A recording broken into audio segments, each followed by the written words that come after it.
한여름밤 나는 친구들과 함께 인터넷에서 떠도는 공포 이야기를 찾아 읽으며 무더위를 잊고 있던 중이었다. 그중 특히 눈길을 끈 이야기가 하나 있었다.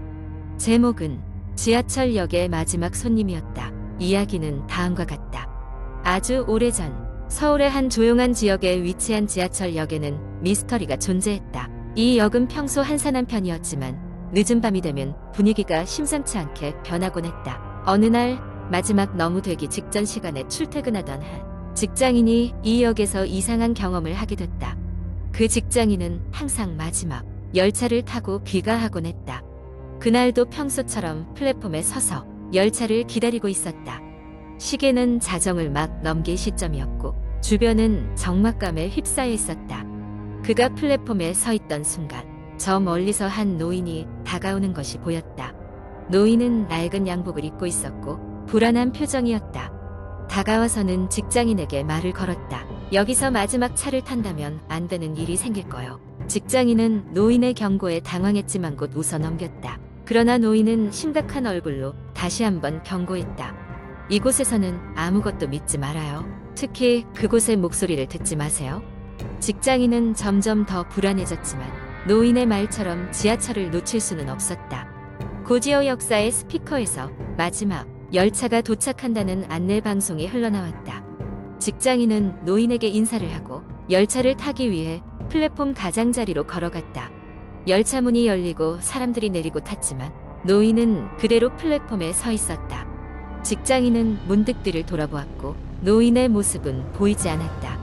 마치 처음부터 없던 사람같이 사라져 있었다. 어안이 벙벙한 상태로 열차에 오른 직장인은 노인의 말이 계속해서 머릿속을 맴돌았다. 열차는 곧 출발했고 차 안은 너무나 정적이었다. 직장인은 평소처럼 자리에 앉아 눈을 감았다. 그 순간 어디선가 이상한 속삭임이 들리기 시작했다. 처음에는 바람 소리인가 싶었지만 그것은 점차 명확해졌고 누군가 그의 이름을 부르고 있었다. 두리번거려 보았지만 차 안은 고요했고 사람들은 모두 무표정한 얼굴로 앞을 바라보고 있었다. 속삭임은 점점 또렷해졌고 직장인은 공포에 사로잡혔다. 그때였다. 열차가 갑자기 멈춰섰다. 비상등이 켜지고 안내 방송이 흘러나왔다. 지금부터 열차 점검을 위해 잠시 정차합니다. 불편을 드려 죄송합니다. 그러나 속삭임은 멈추지 않았고 직장인은 몸을 움직일 수가 없었다. 눈을 감고 귀를 막아보려 했지만 그 목소리는 더욱더 크게 들려왔다. 누군가가 바로 곁에 있는 것만 같았다. 직장인은 그 순간 노인이 했던 말을 떠올리며 기도하기 시작했다. 아무것도 믿지 마세요. 그 목소리를 듣지 마세요. 얼마나 시간이 흘렀을까? 열차는 다시 움직이기 시작했다. 직장인은 놀란 가슴을 다독이며 조심스레 주위를 둘러봤다. 모든 게 평소대로 돌아온 듯했지만 그날의 공포는 쉽게 사라지지 않았다. 이후로 그는 다시는 마지막 열차를 타지 않았다. 그 지하철역은 여전히 늦은 밤이 되면 아득한 속삭임이 들린다는 소문이 돌고 있다. 아무도 그 소리의 정체를 알지 못하지만 그날 이후로 그 역의 마지막 열차에는 해괴한 이야기들이 끊이지 않고 있다고 한다. 그러니 늦은 밤 그 역에서 마지막 열차를 타게 된다면 각오해야 할 것이다. 그리고 무엇보다 그 목소리에 절대 귀를 기울여서는 안 될 것이다. 두 번째 이야기. 몇 년 전 서울의 외곽에 위치한 작은 마을에 이사를 온 한 가족이 있었습니다. 아버지, 어머니 그리고 초등학교 2학년에 다니는 딸 예린이. 그들이 이사 온 집은 오래되어 보수공사를 몇 차례 거쳤지만 여전히 낡은 기운을 품고 있는 2층짜리 주택이었습니다. 저렴한 가격 때문에 고민 끝에 이 집을 선택했지만 이사 온 첫날부터 묘한 기운이 감돌았습니다. 그것은 특히 예린이가 집에서 겪는 기이한 경험들로 인해 더욱 선명해졌습니다. 이사 첫날 잠자리에 들기 전 예린이는 자신의 방에서 인형을 정리하고 있었습니다. 선반 위에 차곡차곡 인형을 올려놓고 한쪽 벽에는 그림도 걸었습니다. 갑자기 문득 누군가가 자기를 쳐다보는 것 같은 느낌이 들었습니다. 뒤를 돌아봤지만 아무도 없었습니다. 그냥 착각일 뿐이라고 생각하며 잠자리에 들었지만 한밤중에 이상한 소리에 잠이 깼습니다. 분명 자고 있었는데 누군가 그녀의 귀에 나지막 희속삭이는 듯한 소리가 들렸습니다. 예린아, 놀자. 조심스럽게 주변을 둘러보았지만 아무것도 없었습니다. 가족들은 모두 잠들어 있었습니다. 그저 꿈일 거라고 자위하며 다시 잠을 청했습니다. 하지만 그날 이후로 매일 밤 그 목소리는 더 명확하게 들려왔습니다. 목소리는 흔히 예린의 놀이 친구를 자처하며 자주 인형 옆에서 들려왔습니다. 소름이 돋았지만 그녀는 그 목소리를 애써 무시했습니다. 하지만 결국 부모님께 그 얘기를 하게 되었습니다. 처음에 부모님은 딸의 말을 그다지 심각하게 여기지 않았습니다.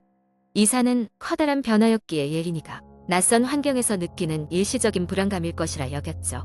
그러나 시간이 지나면서 부모님 역시 미묘한 이상함을 느끼기 시작했습니다. 정리해둔 물건들이 어느새 자리를 받고 있거나 밤사이 걸려있던 그림이 떨어져 있기도 했습니다. 분명 그들은 그럴 리가 없다고 서로 믿었지만 점점 불안함이 커져갔습니다. 어느 날 밤 예린의 부모님은 거실에서 TV를 보고 있었습니다. 갑자기 2층에서 쿵 하는 소리가 들렸습니다. 놀란 부모는 예린이 다쳤을지도 모른다는 걱정에 황급히 2층으로 달려갔습니다. 그러나 예린의 방에 들어가자 예린은 온데간데 없고 창밖으로 쌀쌀한 바람만이 방을 채우고 있었습니다. 다급히 예린을 찾던 중 그녀는 가끔 집 근처에 있는 버려진 놀이터에 있다는 생각이 스쳐 지나갔습니다. 가족은 급히 차에 올라 놀이터로 향했습니다. 밤의 놀이터는 무척이나 음산했습니다. 아무도 없는 그곳엔 낡은 그네와 녹슨 미끄럼틀이 있을 뿐이었습니다. 그런데 그네 하나에 앉아 누군가가 휘청거리고 있었습니다.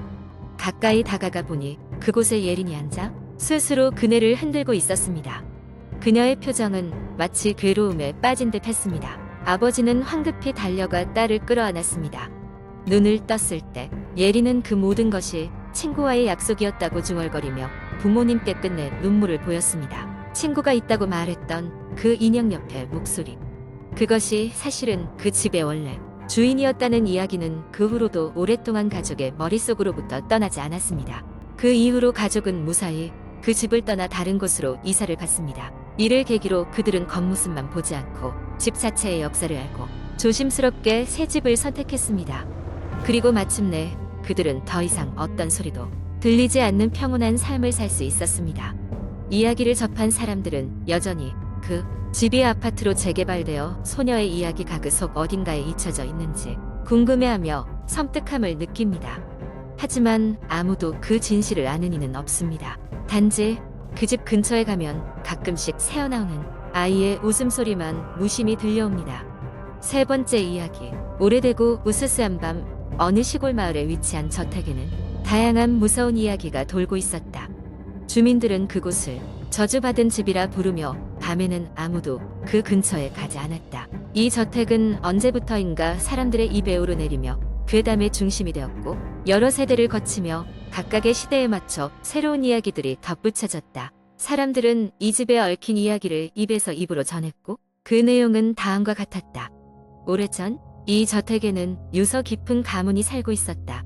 하지만 그 가문은 대대로 저주를 받아 가족들 중 누구도 행복한 삶을 살지 못했다고 한다. 어느 날 그 집안의 장남이 외국에서 수학을 하고 돌아와 저택으로 이사하게 되었다. 그는 세계 각지에서 모은 다양한 골동품들과 그림들로 집을 꾸미기 시작했는데 그중 하나는 특이한 인형이었다. 인형은 마치 살아있는 듯한 눈을 가지고 있었고 이상한 기운을 발산하고 있었다. 마을 주민들은 인형을 본 순간 전율이 일었다고 한다. 그 후로 장남이 저택에 돌아온 밤마다 이상한 소리가 들리기 시작했으며 이따금씩 창문 너머로 의문의 그림자가 어른거리는 것이 보였다. 더욱 기이한 것은 저택 인근의 숲이었다. 아무리 맑은 날이라도 숲은 항상 어둡고 음산했으며 밤이 되면 희미한 불빛과 함께 아이들의 웃음소리가 들려와 사람들을 불안하게 만들었다. 그곳에서 길을 잃은 사람들은 이상하게도 그저 몇 시간만 지나도 이틀이나 사흘이 지난 뒤에 숲 밖으로 나오게 되었다고 한다. 어느 날 호기심 많은 젊은 기자가 이 저택의 미스터리를 파헤치기로 결심하였다. 그는 각종 장비를 챙겨 저택에 들어가 하룻밤을 보내기로 했다. 처음엔 별다른 일도 없이 침묵만이 깃들어 있었다.